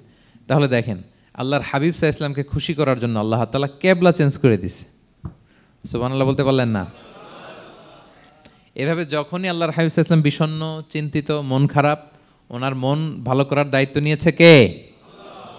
জিব্রাইল এসে শোনাতে লাগলো, আগের জামানায় কেউ 500 বছর 700 বছর হায়াত পেয়েছে। বনি ইসরাইলের অনেক মুজাহিদ 1000 বছর জেহাদ করেছে। কয় হাজার বছর? জেহাদি করছে 1000 বছর। আমরা হায়াত পাই কয় বছর? আমাদের হায়াত কয় বছর অন অ্যান অ্যাভারেজ? 60-70। আল্লাহর হাবিব সাল্লাল্লাহু আলাইহি ওয়াসাল্লাম এটাই বলেছেন যে আমার উম্মতি মা বাইনা 60 ইলা 70, আমাদের গড় আয়ু 60 থেকে 70। ওয়া আকাল্লুহুম মা ইয়াজুযু যালিক, আর সামান্য অল্প সংখ্যকই মানুষ এটাকে ক্রস করতে পারে। এই কথা শুনে যে আগের উম্মত 1000 বছর জেহাদ করছে, এটা শুনে রাসূল সাল্লাল্লাহু আলাইহি ওয়াসাল্লাম আবার কাঁদতে আরম্ভ করলেন, হায় রে আমার গুনাহগার উম্মতের কি হবে? আমার উম্মত তো 60-70ই শেষ, আমার উম্মতের কি হবে? আবার চিন্তিত, আবার কান্নাকাটি। তখন আল্লাহ তাআলা নাজিল করলেন, ইন্না আনজালনাহু ফি লাইলাতিল কদর ওমা আদরাকা মা লাইলাতুল কদর লাইলাতুল কদরি খায়রুম মিন আলফি শাহর। নবী আপনি কাঁদবেন না, ওদেরকে হায়াত দিছি বেশি, কদর দেই নাই। আপনার উম্মতকে হায়াত কম দিছি, কিন্তু আপনার উম্মতের জন্য আমি লাইলাতুল কদর রেখে দিয়েছি। এক কদরের রাতে আবাদত করলে খায়রুম মিন আলফি শাহর, 1000 মাস আবাদত করলে যে পরিমাণ সওয়াব, অতটুকু না, খায়ের এর চেয়ে বেশি সওয়াব আল্লাহ তাআলা আপনার উম্মতের আমলনামায় দিয়ে দিবেন। আবার আল্লাহর হাবিব সাল্লাল্লাহু আলাইহি ওয়াসাল্লাম মন ভালো হয়ে গেল। ওয়ালা সাউফা ইউতিকা রাব্বুকা, সবাই বলেন ওয়ালা সাউফা ইউতিকা রাব্বুকা ফাতারদা। নবী হে এত দিব, আপনি শুধু হ্যাপি হবেন, হ্যাপি। এরপরে বদরের যুদ্ধে বিজয় দান করলেন, মক্কা বিজয় দান করলেন, তাবুক যুদ্ধে বিজয় দান করলেন। সব শেষে জান্নাতে ওনার জন্য স্পেশাল একটা জায়গা থাকবে, ওই জায়গায় কেউ বসতে পারবে না। জায়গাটার নাম মাকামে মাহমুদ। ওমিনাল লাইলি ফাতাহাজ্জাদ বিহি নাফিলাতাল লাকা আসা আন ইয়াবআসাকা রাব্বুকা মাকামাম মাহমুদা। ওই মাকামে মাহমুদের সিংহাসনে আল্লাহর হাবিব সাল্লাল্লাহু আলাইহি ওয়াসাল্লাম বসবেন, ওনার জন্য স্পেশাল, খাস, কেউ এখানে বসতে পারবে না। তার মানে হ্যাপি শুধু দুনিয়াতেই করবে না আল্লাহ তাআলা আল্লাহর হাবিবকে, আখিরাতেও করবে। আল্লাহর হাবিব সাল্লাল্লাহু আলাইহি ওয়াসাল্লামকে কাউসার দেয়া হবে, ইন্না আতাইনা কাল কাউসার। হে নবী আপনাকে কাউসার দিয়েছি, এমন হাউজে কাউসার যে হাউজে কাউসারের সামনে পান পেয়ালা, যেটা দিয়ে পানি নিয়ে আপনি উম্মতকে খাওয়াবেন, এটার সংখ্যা আকাশের তারা যত বেশি তার চেয়েও বেশি। হাউজে কাউসারের পানি এটা দুধের চেয়েও সাদা, বরফের চেয়েও ঠান্ডা, মধুর চেয়েও মিষ্টি। এক ঢোক যে খাবে চিরকালের জন্য তার গলা থেকে তৃষ্ণা মিটে যাবে। He will never ever be thirsty again. একবার খাইছে তো শেষ। পেতে চান সেটা আল্লাহর হাবিবের কাছ থেকে? আমরা পেতে চাই কি চাই না বলেন? ইন্না আতাইনা কাল কাউসার। নবী আপনাকে আমি কাউসার দিয়েছি। সব শেষে আল্লাহর হাবিব সাল্লাল্লাহু আলাইহি ওয়াসাল্লাম সুপারিশ করার অনুমতি পাবেন, যেদিন কেউ সুপারিশ করতে পারবে না। সবাই বলবে নফসি নফসি নফসি নফসি, থার থার করে কাঁপবে। এক একজন নবী, ইব্রাহিম আলাইহিস সালাম, ঈসা আলাইহিস সালাম, মুসা আলাইহিস সালাম, থার থার করে কাঁপবে। আর আল্লাহর হাবিব সাল্লাল্লাহু আলাইহি ওয়াসাল্লাম ওই মাকামে মাহমুদে সিংহাসন ফেলে দিয়ে সেজদায় শুধু কাঁদতে থাকবে, আর সেজদার মধ্যে বলবে উম্মতি উম্মতি উম্মতি উম্মতি। হে আল্লাহ আপনি আমার গুনাহগার উম্মতকে বাঁচান, আল্লাহ আপনি আমার গুনাহগার উম্মতকে বাঁচান, আল্লাহ আপনি আমার গুনাহগার উম্মতকে বাঁচান। আল্লাহ তাআলা এটা সহ্য করতে না পেরে জিবরাইল আলাইহিস সালামকে বলবেন যে ওয়াসআলহু মা ইউবকিক, জিবরাইল যাও জিজ্ঞেস করো তো আমার বন্ধু এত কাঁদে কেন, কি চায় জিজ্ঞেস করো। তো আল্লাহর হাবিব সাল্লাল্লাহু আলাইহি ওয়াসাল্লাম বলবেন আল্লাহুম্মা উম্মতি উম্মতি, আল্লাহ আমার উম্মতকে বাঁচান, আমার গুনাহগার উম্মতকে বাঁচান। আল্লাহ তাআলা এবার জিবরাইল মারফত বলবেন যে ইযহাব ইলা মুহাম্মদ সাল্লাল্লাহু আলাইহি ওয়াসাল্লাম, যাও মুহাম্মদের কাছে যাও, ওয়াকুল লাহু, তাকে বলো দুনিয়াতে যেমনি কখনো কষ্ট পেতে দেই নাই, বারবার তাকে হ্যাপি করেছি, খুশি করেছি। ওয়া ইন্না সানুরদিকা ফি উম্মাতিকা ওয়ালা নাসুউক, আজকের এই কঠিন দিনেও আমার হাবিবকে আমি কষ্ট দিব না, তার উম্মতের ব্যাপারেও তাকে আমি খুশি করে দেব। তার গুনাহগার উম্মতের ব্যাপারেও আজকে মুহাম্মদ সাল্লাল্লাহু আলাইহি ওয়াসাল্লামকে আমি খুশি করে দেব। আল্লাহর হাবিব সাল্লাল্লাহু আলাইহি ওয়াসাল্লাম তখন সুপারিশ শুরু করবেন। আল্লাহু আকবার, আল্লাহু আকবার। ওয়ালা সাউফা ইউতিকা রাব্বুকা ফাতারদা। নবী হে আপনাকে এত নেয়ামত দিব আপনি নিয়ে কুলাতে পারবেন না। সব শেষে এই গুনাহগার উম্মতকে সুপারিশ করে জাহান্নাম থেকে নাম কাটিয়ে সবাইকে নিয়ে তিনি একটা ফ্ল্যাগ হাতে নিয়ে তিনি জান্নাতের দিকে ছুটবেন। ওই ফ্ল্যাগের মধ্যে লেখা থাকবে আলহামদু। কি লেখা থাকবে? মানে প্রশংসা, প্রশংসার পতাকা। নিজেও তো প্রশংসিত। মুহাম্মদ মানে কি জানেন? মুহাম্মদ মানে কি? প্রশংসিত। এই কারণে মুহাম্মদ সাল্লাল্লাহু আলাইহি ওয়াসাল্লামকে মক্কার লোকেরা গালি দিয়েও শান্তি পেত না। মানে যদি বলি এই প্রশংসিত লোকটা খারাপ, কথাটা হইল? প্রথমে আগে বলা লাগে কি? প্রশংসিত। মুহাম্মদ মানে কি? তো এই জন্য মক্কার লোকেরা রাসূল সাল্লাল্লাহু আলাইহি ওয়াসাল্লামকে মুহাম্মদ না বলে ডাকতো মুদাম্মাম, মানে নিন্দিত। তো মুদাম্মাম তো রাসূলের নাম না, রাসূল সাল্লাল্লাহু আলাইহি ওয়াসাল্লামের নাম কি? মুহাম্মদ, প্রশংসিত। এই জন্য গালি দিয়েও তারা মজা করতে পারতো না, সুবিধা করতে পারতো না। গালি দিলেও আগে প্রশংসা করে নেওয়া লাগতো। প্রথমে বলতো মুহাম্মদ পাগল, এরকম বলতো নাউযুবিল্লাহ, তার মানে প্রশংসিত লোকটা পাগল হইলো, এটা গালি হয়েছে? ঘুরে ফিরে তো প্রশংসাই হয়ে গেল। তো আল্লাহর হাবিব সাল্লাল্লাহু আলাইহি ওয়াসাল্লাম লিওয়াউল হামদ, প্রশংসার ফ্ল্যাগ নিয়ে বিশাল উম্মতকে নিয়ে জান্নাতে অভিমুখে যাবেন এবং জান্নাতের দরজায় হি উইল বি দা প্রথম নক করবেন উনি। তখন জান্নাতের রক্ষী ফেরেশতা বলবে মান আনতা, কে? আল্লাহর হাবিব সাল্লাল্লাহু আলাইহি ওয়াসাল্লাম বলবেন আনা মুহাম্মদ, আমি মুহাম্মদ। তো ফেরেশতা বলবে আমরা দাঁড়ায় আছি এজন্য আল্লাহ বলে দিয়েছেন মুহাম্মাদের আগে কাউকে যেন এন্ট্রি দেয়া না হয়, আপনার আগে যেন কারো জন্য জান্নাতের দরজা না খুলি, স্পেশাল উপর থেকে অর্ডার আছে। আপনি যেহেতু নক করেছেন, ওয়েলকাম, আসেন। পুরো উম্মাহ নিয়ে আল্লাহর হাবিব সাল্লাল্লাহু আলাইহি ওয়াসাল্লাম জান্নাতে ঢুকবেন। ওয়ালা সাউফা ইউতিকা রাব্বুকা ফাতারদা, নবী হে আপনাকে অচিরেই এত নেয়ামত দিব আপনি সন্তুষ্ট হয়ে যাবেন। প্রথম দুইটা শপথ গেল, এরপর তিনটা সুসংবাদ গেল। এরপর আল্লাহ তাআলা অতীতে যে নবীর পাশে ছিলেন, অতীতে যে বিভিন্ন নেয়ামত দিয়ে আল্লাহর হাবিব সাল্লাল্লাহু আলাইহি ওয়াসাল্লামকে আল্লাহ তাআলা ধন্য করেছেন, এগুলো রিমাইন্ডার দিচ্ছেন যে নবী আপনি কেন চিন্তিত হন, আমি আগেও ছিলাম আপনার সাথে, এখনও আছি, ভবিষ্যতেও থাকব। তিনি বললেন আলাম ইয়াজিদকা ইয়াতীমান ফাআওয়া, তিনি কি আপনাকে ইয়াতীম অবস্থায় পাননি, তিনি কি আপনাকে আশ্রয় দেননি? আপনারা জানেন আল্লাহর হাবিব সাল্লাল্লাহু আলাইহি ওয়াসাল্লাম যখন মায়ের পেটে, তখনই তার পিতা দুনিয়া থেকে ইন্তেকাল করেছেন। মায়ের পেটে তার বয়স হচ্ছে 6 মাস, দুনিয়াতে আসেননি আল্লাহর হাবিব সাল্লাল্লাহু আলাইহি ওয়াসাল্লাম রাহমাতাল লিল আলামিন। মায়ের পেটে থাকা অবস্থায় বাবা হারিয়েছেন, দুনিয়াতে আসলেন 6 বছর বয়সে তিনি মাকে হারিয়েছেন। কয় বছর বয়সে? 6 বছর। তারপর মায়ের ইন্তেকালের পরে দাদার কাছে, আব্দুল মুত্তালিবের কাছে লালিত পালিত হতে লাগলেন। 8 বছর বয়সে দাদাও ইন্তেকাল করলেন। বাবা চলে গেলেন জন্মের আগে, মা চলে গেলেন 6 বছর মানে শিশু থাকতে। 8 বছর বয়সে তো শিশু, দাদাও চলে গেলেন। 8 বছর বয়স থেকে আল্লাহর হাবিব সাল্লাল্লাহু আলাইহি ওয়াসাল্লাম চাচার কাছে এতিম অবস্থায় লালিত পালিত হতে লাগলেন। এবং আবু তালেব এত ভালোবাসতো, ইমান আনে নাই, শেষ পর্যন্ত ইমান আনেনি, শিরকের উপরে ইন্তেকাল করেছে, কিন্তু আল্লাহর হাবিব সাল্লাল্লাহু আলাইহি ওয়াসাল্লামকে এত ভালোবেসেছেন, বাবার যে কি মানে পিতৃ স্নেহের যে কি মায়া, এটা বুঝতে দেন নাই কখনো, এটার অভাব কখনো তিনি টের পান নাই, ওনার যে বাবা নাই আবু তালেবের কারণে। এতটা ভালোবেসেছেন। তার মানে কখনোই রাসূল সাল্লাল্লাহু আলাইহি ওয়াসাল্লামকে লালন পালন, রক্ষণাবেক্ষণ, টেক কেয়ারের কোনো গ্যাপ আল্লাহ তাআলা রাখেননি। হালিমাতু সাদিয়ার কাছে, পরে মায়ের কাছে, উম্মে আইমানের কাছে, দাদা আব্দুল মুত্তালিবের কাছে, পরে চাচার কাছে, একটার পর একটা স্লট বাই স্লট রেডি। সেটাই স্মরণ করে দিলেন যে নবী এমন তো হয় নাই যে আপনাকে লালন পালনের জন্য কেউ ছিল না। আলাম ইয়াজিদকা ইয়াতীমান ফাআওয়া, আপনার রব কি আপনাকে ইয়াতীম অবস্থায় আশ্রয়ের ব্যবস্থা করে দেননি? মানে তখন তো আমি ছিলাম আপনার সাথে, কেউ ছিল না, তখন তো আমি ছিলাম। তো আপনারা তো ভয় কিসের? আপনি হতাশ হবেন না, নিরাশ হবেন না, হাল ছাড়বেন না আপনি। তাহলে প্রিয় ভাইরা, আল্লাহর হাবিব সাল্লাল্লাহু আলাইহি ওয়াসাল্লাম ইয়াতীম অবস্থায় পৃথিবীতে এসেছিলেন এবং এজন্য ইয়াতীমের সাথে ভালো আচরণ তিনি করতে বলতেন আল্লাহর হাবিব সাল্লাল্লাহু আলাইহি ওয়াসাল্লাম। যারা এতিমকে ভালোবাসে আল্লাহ তাদেরকে ভালোবাসে। এবং আল্লাহর হাবিব সাল্লাল্লাহু আলাইহি ওয়াসাল্লাম বলতেন আনা ওয়া কাফিলুল ইয়াতীমি ফিল জান্নাতি কাহাতাইন, আমি এবং এতিমের রক্ষণাবেক্ষণকারী এইভাবে প্রতিবেশীর মতো জান্নাতে থাকব। এই 2 আঙ্গুলের মাঝে যেমনি গ্যাপ নাই, আমার আর এতিমের রক্ষণাবেক্ষণকারী তার বাড়ির মাঝখানে কোনো গ্যাপ থাকবে না জান্নাতে। We will be neighbour in paradise, জান্নাতে এরকম আমরা কাছাকাছি থাকবো। আল্লাহু আকবার পড়েন। তাহলে এতিমের রক্ষণাবেক্ষণকারীকে আল্লাহ তাআলা ভালোবাসেন। যারা এতিমকে পছন্দ করে না, এতিমকে তাড়িয়ে দেয়, তাদেরকে আল্লাহ পছন্দ করেন। আল্লাহ তাআলা বলেন আরাআইতাল্লাযী ইউকাযযিবু বিদ্দীন ফাযালিকাল্লাযী ইয়াদুউল ইয়াতীম, যারা আখিরাতকে অবিশ্বাস করে তারাই এতিমকে ঘাড় ধাক্কা দিয়ে তাড়িয়ে দেয়। কোনো বিশ্বাসী কখনো এতিমের সাথে খারাপ আচরণ করে না। আপনাদের যাদের মন শক্ত, অনেকের চোখ দিয়ে পানি নামে না। আমার এক আত্মীয় আছে খুব আল্লাহওয়ালা, আমার জীবনে এত আল্লাহওয়ালা আমি দেখি নাই, কিন্তু ওনার চোখ দিয়ে পানি নামে না। বারবার এসে আমারে বলে যে মিজান কি করবো বলো, তুমি একটু মোনাজাত ধরো। আমার মনে আছে আমি ওনাকে নিয়ে মোনাজাত ধরতাম, তো ওনার কান্না আসে না চোখ দিয়ে। এত আল্লাহওয়ালা, খুব ভালো মানুষ, কিন্তু চোখ দিয়ে পানি নামে না। এটা অনেকের হয়, নানা কারণে হয়। তো আল্লাহর হাবিব সাল্লাল্লাহু আলাইহি ওয়াসাল্লাম বলেছেন কারো যদি চোখ দিয়ে পানি না নামে বা হৃদয় নরম না হয়, তারা যেন এতিমের মাথায় হাত বুলিয়ে দেয়।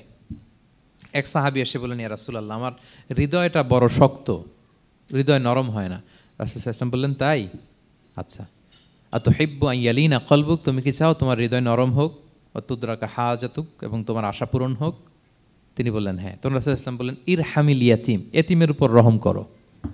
ওয়ামসা আলা রাসি, এতিমের মাথায় হাত বুলিয়ে দাও। ওয়া আতইমহু মিন তুআমিক, তোমার খাবার এতিমকে খাওয়াও। তালিনু কলবুক, তোমার অন্তর নরম হবে। তুদরাকা হাজাতুক, তোমার ইচ্ছা পূরণ হবে। তাহলে হৃদয় যদি শক্ত থাকে, কার মাথায় হাত বুলাবেন? বুলাইছেন কখনো? হ্যাঁ, বুলিয়েছেন? খুঁজে খুঁজে হাত বুলাবেন। বাংলাদেশে তো অনেক অরফেনেজ আছে, অনাথ আশ্রম, ওখানে যাবেন। সুযোগ হলে একদিন যে একটু লাঞ্চ করলেন ওদের সাথে বসে, ডিনার করলেন, একসাথে খেলেন, ওদের মাথায় হাত বুলিয়ে দিলেন, সাধ্যমতো কিছু উপহার হাতে তুলে দিলেন, আপনার ইচ্ছা পূরণ হবে আর আপনার হৃদয় নরম হবে ইনশাআল্লাহ। আর এতিমকে আদর করা মানে নবী সাল্লাল্লাহু আলাইহি ওয়াসাল্লামের প্রতি ভালোবাসা দেখানো, কারণ আমার নবী এতিম হয়ে বড় হয়েছেন। এতিমের প্রতি ভালোবাসা প্রকারান্তরে নবী সাল্লাল্লাহু আলাইহি ওয়াসাল্লামের প্রতি ভালোবাসা দেখানো হয়, কারণ আমার নবী এতিম হয়ে বড় হয়েছেন। সুবহানাল্লাহ। কিন্তু তার বিপরীতে আমরা সমাজে কি দেখি? এতিমের মাথায় হাত বুলানো তো দূরের কথা, এতিমের সম্পদও খেয়ে ফেলে অনেকে। হ্যাঁ, এরকম আছে না? এতিমের সম্পদ দেদারসে গিলতেছে। কি যে আমাদের চিন্তাধারা! দেখবেন যে লোকটা এতিমের সম্পদ গিলে, ওরা রোজা অবস্থায় এক ঢোক পানি গিলাতে পারবেন কিনা দেখেন। যে বলেন একটু পানি খান তো, যে খাবে না, কেন? হারাম। তো ওই হারাম কিন্তু গিলতেছে ইচ্ছা মতো। রোজা অবস্থায় এক ফোঁটা আপনি পানি গিলাতে পারবেন না, এরে কেন? হারাম। কিন্তু ওইদিকে ভাতিজার সম্পদ গিলতেছে দেদারসে। আল্লাহ বলেন, এটা ভাতিজার সম্পদ না, এটা তুমি জাহান্নামের আগুন পেটে ঢুকাচ্ছ। জাহান্নামের আগুন। ইন্নাল্লাযীনা ইয়াকুলুনা আমওয়ালাল ইয়াতামা যুলমান ইন্নামা ইয়াকুলুনা ফি বুতুনিহিম নারা ওয়া সায়াসলাউনা সাঈরা। যারা এতিমের সম্পদ খায়, এটা সম্পদ না, এটা জাহান্নামের আগুন তুমি পেটে ঢুকাচ্ছ। সো এতিমের প্রতি যেন আমরা নমনীয় হই, তাদের মাথায় হাত বুলাই, তাদের জন্য খরচ করি, তাদের প্রতি যেন আমরা দয়াদ্র হই, কারণ আমার নবী এতিম অবস্থায় বড় হয়েছেন। তাহলে নবী সাল্লাল্লাহু আলাইহি ওয়াসাল্লামকে এটা স্মরণ করে দিলেন, নবী আপনি তো এতিম ছিলেন, আমি তো আপনাকে রক্ষণাবেক্ষণের ব্যবস্থা করছি। আর কি করেছি? ওয়াজাদাকা দাল্লান ফাহাদা, নবী আপনাকে আমি এমন অবস্থায় পেয়েছি, আপনি পথ খুঁজতেছিলেন, আমি আপনাকে পথ দেখিয়েছি। You are searching the right path and I guided you to the right sense of direction. আপনি পথ খুঁজতেছিলেন, আমি পথ দেখাইছি। এখানে দল্লানের অর্থ পথভ্রষ্ট করা যাবে না। ওয়াজাদাকা দল্লান, হে নবী আপনাকে আমি পথভ্রষ্ট পেয়েছি, পরে পথ দেখাইছি, এরকম বলা যাবে না। এটা আল্লাহর হাবিব সাল্লাল্লাহু আলাইহি ওয়াসাল্লামের ক্ষেত্রে প্রযোজ্য নয়। অনেক বাংলা তাফসীর অর্থে আমি দেখেছি পথ হারা, নবী আপনাকে আমি পথ হারা পেয়েছি, পথ দেখেছি, এটাও খুব একটা সুন্দর না। সবচেয়ে সুন্দর হচ্ছে নবী আপনি পথ খুঁজতেছিলেন, সত্যের অনুসন্ধানী ছিলেন। অনেক সময় দেখবেন অনেক পথিক যেতে যেতে এমন এক জায়গায় যায়, দেখে 3 রাস্তা কিন্তু কোনো সাইনবোর্ড নাই। পুরাতন রাস্তাগুলোতে এরকম অনেক সময় হতো না আমাদের, 3 দিকে রাস্তা, কোনো সাইনবোর্ড নেই, তো যাবো কই? এটা বুঝালেন যে নবী আপনি পথ খুঁজতেছিলেন, আমি আপনাকে দেখিয়েছি, হে নবী এটাই সিরাতুল মুস্তাকিমের পথ। ওয়াজাদাকা দাল্লান ফাহাদা, আপনি পথ খুঁজতেছিলেন, আমি আপনাকে পথ দেখিয়েছি। তো ছোটবেলায় সাথে ছিলাম, পথ খুঁজতেছিলেন, পথ দেখালাম, আমি আপনার ভুললাম কোথায়? কাফিরদের কথায় মন খারাপ করেন কেন যে তারা বলে আমি আপনাকে ভুলেছি, ছেড়েছি? নো, নেভার এভার, আমি আপনার সাথেই আছি। তারপরে আল্লাহ তাআলা বললেন, ওয়াজাদাকা আইলান ফাআগনা, তিনি আপনাকে রিক্ত হস্ত, নিঃস্ব পেয়েছেন, সম্পদহীন অবস্থায় পেয়েছেন, পরে সম্পদশালী করেছেন। সুবহানাল্লাহ। আল্লাহর হাবিব সাল্লাল্লাহু আলাইহি ওয়াসাল্লাম শুরুতে সম্পদের অত যোগান ছিল না, পরে খাদিজা রাদিয়াল্লাহু তাআলা আনহার সাথে যখন বিয়ে হলো, আল্লাহ তাআলা সম্পদের কষ্ট দূর করলেন, কারণ খাদিজা রাদিয়াল্লাহু তাআলা আনহা অনেক বড় ব্যবসায়ী ছিলেন। বিয়ের আগে পার্টনারশিপে বিজনেস ছিল রাসূল সাল্লাল্লাহু আলাইহি ওয়াসাল্লামের সাথে। আল্লাহর হাবিব সাল্লাল্লাহু আলাইহি ওয়াসাল্লাম শ্রম দিয়েছেন, খাদিজা রাদিয়াল্লাহু তাআলা আনহার ইনভেস্টমেন্ট ছিল। তো ওই শ্রমে খাদিজা রাদিয়াল্লাহু তাআলা আনহার এক বান্ধবী, তিনি এমন প্রশংসা করলেন এসে আল্লাহর হাবিব সাল্লাল্লাহু আলাইহি ওয়াসাল্লামের ব্যাপারে যে এমন লোক আমি দেখি নাই, ওনার কথা বার্তা, চলন, কথন, ডিলিং সব আলাদা। পুরো কাফেলার মধ্যে উনি একরকম, পুরো কাফেলা আরেক রকম। এই কথা শুনে তো খাদিজা রাদিয়াল্লাহু তাআলা আনহা আকৃষ্ট হলেন যে এরকম একজন সৎ লোকই তো আমার চাই। প্রস্তাব দেয়া হলো, চাচাদের কাছে বিয়ে হয়ে গেল। এবং বিয়ের পরে খাদিজা রাদিয়াল্লাহু তাআলা আনহা নারীদের মধ্যে সর্বপ্রথম শাহাদা বাক্য পড়ে মুসলমান হয়েছিলেন। নিজের সব সম্পদ আল্লাহর হাবিব সাল্লাল্লাহু আলাইহি ওয়াসাল্লামের পায়ের সামনে এনে দিয়ে দিলেন, ইয়া রাসূলুল্লাহ আমার সম্পদ মানে আপনার সম্পদ, ইসলামের জন্য যত মনে চায় আপনি খরচ করেন। ওয়াজাদাকা আইলান ফাআগনা, আপনাকে আল্লাহ নিঃস্ব পেয়েছেন, সম্পদের ব্যবস্থা করে দিলেন। পরবর্তীতে মদিনায় যে খায়বার যুদ্ধের পরে অনেক সম্পদের ব্যবস্থা আল্লাহ তাআলা করে দিয়েছিলেন। তাহলে ছোটবেলায় ইয়াতিম ছিলেন, আল্লাহ টেক কেয়ার করলেন। পথ খুঁজতেছিলেন, আল্লাহ পথ দেখায় দিলেন। আর্থিক সমস্যা ছিল, এটাও আল্লাহ দূর করে দিলেন। এবার আল্লাহ তাআলা বিষ্ণু ঈসা ইসলামকে 3টা ওয়ার্ক প্ল্যান দিবেন, কর্মসূচি। 1 নম্বর কর্মসূচি হচ্ছে ফাআম্মাল ইয়াতীমা ফালা তাকহার। নবী খবরদার, এতিমের সাথে কখনো কঠোর আচরণ করবেন না। 1 নম্বর কর্মসূচি। কারণ আপনিই তো এতিম ছিলেন। এতিমের দুঃখ আপনি না বুঝলে বুঝবে কে? এতিমের সাথে কখনো কঠোর হবেন না। আল্লাহর হাবিব সাল্লাল্লাহু আলাইহি ওয়াসাল্লাম কখনো এতিমের সাথে কঠোর হন নাই। এতিম তো দূর কি বাত, কারোর সাথে তিনি কঠোর হন নাই। ওনার কাছে চাইলে উনি না বলতে পারতেন না। নো, নাই, দিব না, এটা বলতে জানতেন না। নো ওনার ডিকশনারিতে ছিল না, চাইলেই দিতেন। একবার আল্লাহর হাবিব সাল্লাল্লাহু আলাইহি ওয়াসাল্লামের কাছে একটা জামা। কয়টা? আপনার জামা কয়টা? আমার জামা কয়টা? জুব্বা তখন কয়টা ছিল? মাত্র একটা। এক ফরিয়াদি এসে বলে, ইয়া রাসূলুল্লাহ আতিনি কামিসান, আমার একটা জামা দেন, আমার জামা নাই। নবী সাল্লাল্লাহু আলাইহি ওয়াসাল্লামের জামা কয়টা তখন? ওনার কাছে চাইলে উনি না বলতে পারতেন? খুলে দিয়ে দিছেন, নাও। এখন ওনার জামা আছে কয়টা?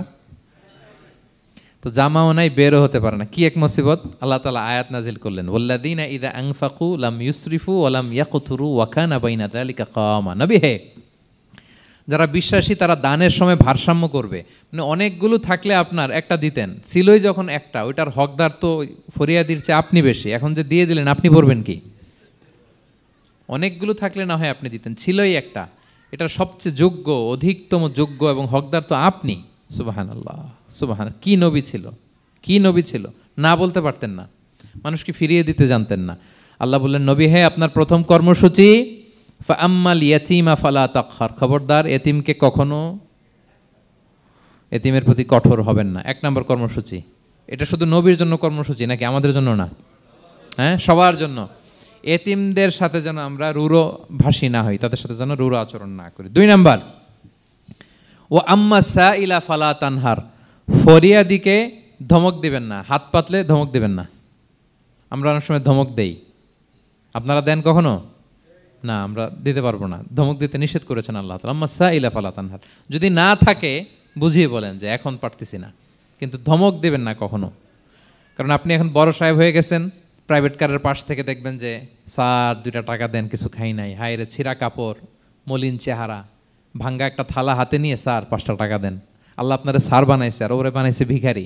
আচ্ছা বলেন তো, জায়গাটা চেঞ্জ করতে আল্লাহর কত সময় লাগে? ওরে ভিতরে বসায় স্যার বানাবে আর আপনারে ভাঙ্গা একটা থালা দিয়ে এরকম ওই যে টোল টোল যেখানে নেয় ওখানে দাঁড় করাবে। বলেন আল্লাহর কয় সেকেন্ড লাগবে? লাগবে? লাগবে? 1 সেকেন্ডও লাগে না। সো ও আম্মা সাইলা ফালা তানহার। ফরিয়াদিকে ধমক দিয়ে তাড়িয়ে দিও না, খবরদার। ওকে আল্লাহ ফরিয়াদি বানিয়ে পরীক্ষা করছে, আর তোমাকে আল্লাহ সম্পদশালী বানিয়ে পরীক্ষা করছে। তাহলে 1 নম্বর কর্মসূচি ছিল এতিমের সাথে রূঢ়ভাষী হবেন না। 2 নম্বর হচ্ছে ফরিয়াদিকে ধমক দিবেন না। 3 নম্বর, ওয়া আম্মা বিনি'মাতি রাব্বিকা ফাহাদ্দিস। আল্লাহ তাআলা আপনাকে যে নেয়ামত দিয়েছে, এই নেয়ামতের আপনি কি করেন? বর্ণনা করেন। ওয়া আম্মা বিনি'মাতি রাব্বিকা ফাহাদ্দিস। আল্লাহ নেয়ামতের বর্ণনা করেন, শুকরিয়া করেন। কারণ আল্লাহ তাআলা আমাদের অনেককে ইয়াতিম বানায় নাই, আমাদেরকে ফরিয়াদি বানায় নাই। আমরা অনেকেই আছি, আমরা এখনো ইয়াতিম না। আমার আব্বা আম্মা এখনো বেঁচে আছেন, আমাদের অনেকের আব্বা আম্মা বেঁচে আছেন। ইয়াতিম মূলত ছোট অবস্থায় যদি বাবা মারা যায় তাকে আরবিতে ইয়াতিম বলে। মান মাতা আবুহু ওয়া হুয়া সগীর। কেউ ছোট, তার বাবা মারা গেছে, তাকে শরীয়তের পরিভাষায় কি বলে? ইয়াতিম। তা আমরা অনেকেই তো ইয়াতিম না, আমরা অনেকেই তো অন্যের কাছে হাত পাতা লাগে না। তো আমরা ভালো আছি না? আমাদের দেখবেন যে প্রায় হিসাবটা হচ্ছে আমার কি নাই। আমাদের হিসাবটা কি? কি নাই। কি যে আছে এটার হিসাব করে কুলানোও যাবে না, ঠিক কিনা বলেন? হ্যাঁ, ঠিক যেই মুহূর্তে এখানে বসে আমরা এই চমৎকার ইফতারি নিয়ে বসে আছি, ঠিক একই মুহূর্তে দেখবেন যে হসপিটালের আইসিইউতে শুয়ে শুয়ে কাতরাচ্ছে অনেকে। হ্যাঁ, ঠিক এই মুহূর্তে কিডনি ডায়ালিসিস চলতেছে, দেখছেন? কিডনি পেশেন্ট এদিকে ছিদ্র করে ব্লাড সব বের হয়ে রিফাইনিং হয়ে আরেক দিক দিয়ে ঢুকে, ওর চিৎকার শুনলে। বার্ন ইউনিটে গেছেন কখনো? আগুনে পোড়া রুগী, আপনার তো অনেক কিছু নাই, আমার এটা নাই, ওইটা নেই, আল্লাহ এটা দিল না, এটা নিয়ে আসেন। আপনি বার্ন ইউনিটে একদিন যায়েন, তাহলে বুঝবেন যে আল্লাহ আপনারে কত শান্তিতে রেখেছে। না খেয়ে কয় রাত কাটিয়েছি আমরা, বলেন তো? কত লোক বাড়ি ভাড়া পরিশোধ করতে পারে না, ঋণের বোঝায় জর্জরিত, দুরারোগ্য ব্যাধিতে আক্রান্ত, ক্যান্সারের লাস্ট স্টেজে, তাদের সাথে একটু দেখা করেন। 4th স্টেজে চলে আসছে ক্যান্সার পেশেন্ট, তার চেহারা, তার খাবার, তার চলাফেরা, কিভাবে তার প্রতিটা সেকেন্ড কাটে, একটু দেখে আসবেন, তাইলে বুঝবেন যে কত আল্লাহর দেয়া নেয়ামতের সাগরে হাবুডুবু খাই আমরা। এই জন্য আল্লাহ বলেছেন 3 নম্বর কর্মসূচি হচ্ছে ওয়া আম্মা বিনি'মাতি রাব্বিকা ফাহাদ্দিস, আল্লাহর নেয়ামতের শুকরগুজার হও। আল্লাহ যে নেয়ামত দিয়েছে এই নেয়ামত তুমি বর্ণনা করো। অনেকে আছে আল্লাহর নেয়ামত দিলে ওটা প্রকাশ করতে চায় না, এটা আল্লাহ পছন্দ করে না। মানে আপনি যদি অনেক সম্পদশালী হন, আপনি সুন্দর পরিচ্ছন্ন জামা পরবেন, মানুষকে দান করবেন, আপনার বাড়ি ঘর সুন্দর হবে, এটা নিষেধ নয়, এটা ভালো। আপনি আল্লাহর দেয়া নেয়ামত ব্যবহার করতে পারবেন এবং বলতেও পারবেন, কিন্তু শুকরান লা ফখরান, শুকরিয়া স্বরূপ বলবেন, ফখর করে অহংকার করে না। বলতে পারেন আলহামদুলিল্লাহ, আল্লাহ তাআলা আমাকে 4টা ছেলে দান করেছে, 4 জন হাফেজ, আল্লাহ তাআলা আমাকে থাকার মতো একটা ঘর দিয়েছে, একটা বাড়ি দিয়েছে, একটা গাড়ি দিয়েছে, সম্মান নিয়ে সমাজে চলার মতো আল্লাহ তাআলা আমাকে দিয়েছেন। এটা যদি আপনি শুকরিয়া স্বরূপ বলেন, এটাতে সমস্যা নেই, কিন্তু অহংকার নিয়ে বলা যাবে না। ইন্নাল্লাহা ইউহিব্বু আইয়ারা আসারা নি'মাতিহি আলা আবদিহি, আল্লাহ তাআলা যে নেয়ামত তার বান্দাকে দিল ওইটার একটা নমুনা দেখতে আল্লাহ পছন্দ করে। আল্লাহ বানাইছে আপনার বিলিয়নিয়ার, আপনি হচ্ছেন ছেঁড়া পরা জামা পরে চলেন, হবে? বানাইছে আল্লাহ তাআলা আপনাকে অনেক সম্পদশালী, আপনার চলা ফেরা কোনো রুচিই নাই, এটা হইল না। আল্লাহ চায় যে তোমার যে নেয়ামত দিছে এটার একটা নমুনা তোমার মধ্যে থাক, এটাও শুকরগুজার হওয়ার একটা আলামত। তাহলে 3 নম্বর কর্মসূচি কি? ওয়া আম্মা বিনি'মাতি রাব্বিকা ফাহাদ্দিস, আল্লাহর নেয়ামতের শুকরগুজার হও, আল্লাহ তাআলা যে নেয়ামত দিয়েছে সেটা বর্ণনা করো। তাহলে প্রিয় ভাইয়েরা, সূরাতুদ দোহা এটা হচ্ছে একটা মোটিভেশনাল সূরা, আশা জাগানিয়া সূরা, অ্যান্টি ডিপ্রেশন বলি আমি এই সূরাটাকে। ডিপ্রেশন থাকলে চলে যাবে, কারণ ওয়ালাল আখিরাতু খায়রুল লাকা মিনাল উলা, হে নবী আপনার পরবর্তী সময় আপনার পূর্ববর্তী সময়ের চেয়ে ভালো। সবসময় আশাবাদী হবেন। সূরা দোহার 1 নম্বর শিক্ষা হচ্ছে বি অপটিমিস্টিক, মানে অপটিমিজম, আশাবাদী হওয়া, নিরাশ হওয়া যাবে না।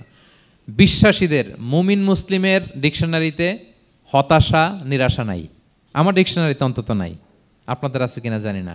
আজকে থেকে বলেন আপনাদের ডিকশনারিতে হতাশা নিরাশা রাখবেন? আমাদের কোনো হতাশা নাই, নিরাশা নাই, কারণ আমরা যে পরিস্থিতিতে থাকি না কেন আমাদের সাথে কে আছেন? লা তাহজান ইন্নাল্লাহা মা'ানা, চিন্তিত হয়ো না, আল্লাহ আমার সাথে আছেন। আল্লাহ আমার সাথে আছেন বললেই দেখবেন মুস্কানের মতো এক তাকবীর আপনার মুখ দিয়ে বেরোচ্ছে, এমন এনার্জি বেরোচ্ছে, গোটা বিশ্ব আপনি জয় করে ফেলবেন তখন।